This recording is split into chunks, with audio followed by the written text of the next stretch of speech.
पहला कौमी शनाख्ती कार्ड कब और किसे जारी किया गया? दुनिया के तमाम ममालिक अपने हर शहरी को उसकी शनाख्त देते हैं। ये शनाख्त ज़बानी कलामी नहीं बल्कि कानूनी दस्तावेज़ात की सूरत में होती है। इसलिए कौमी शनाख्ती कार्ड पाकिस्तानी शहरियों को जारी किया जाता है। 13 हिस्सों के मुनफरिद शनाख्ती कार्ड को मुल्क भर में तस्लीम किया जाता है। ये हर फर्द की पहली ज़रूरत है, क्योंकि आपने वोट देना हो, मुख्तलिफ दस्तावेज़ात मसलन licence, NTN, bank account, passport वगैरह हासिल करना हो या मोबाइल कनेक्शन लेना हो, शनाख्ती कार्ड उसके लिए लाजमी शर्त है। 18 साल से ज़ायद उम्र का हर पाकिस्तानी शहरी कौमी शनाख्ती कार्ड के लिए अहल है। लेकिन क्या आप जानते हैं कि पाकिस्तान का पहला शनाख्ती कार्ड कब और किसे जारी किया गया? ये मालूमात जानिए इस वीडियो में।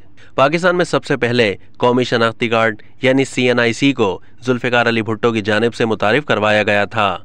1972 में जुल्फ़िकार अली भुट्टो ने इस कार्ड का फॉर्मेट मुतारिफ करवाया था, जिसे 1973 में सबसे पहले उन्हें ही जारी किया गया था।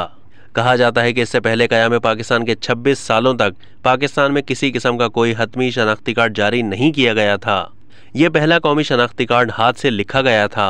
बाद अज़ां सन 2000 में national database and registration authority यानी नादरा के क़याम के बाद मुल्क में कंप्यूटराइज्ड कौमी शनाख्ती कार्ड का आगाज़ हुआ।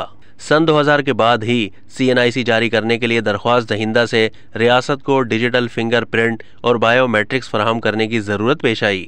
सन 2012 में नादरा ने स्मार्ट कौमी शनाख्ती कार्ड यानी SNIC शुरू किया, जो कि एक चिप पर मबनी शनाख्ती कार्ड है, जिसमें कार्ड होल्डर्स के बायोडाटा को अंग्रेज़ी में नकल किया जाता है। अब तक के लिए इतना ही। मज़ीद मालूमात के लिए डेली जंग के YouTube चैनल को सब्सक्राइब कीजिए।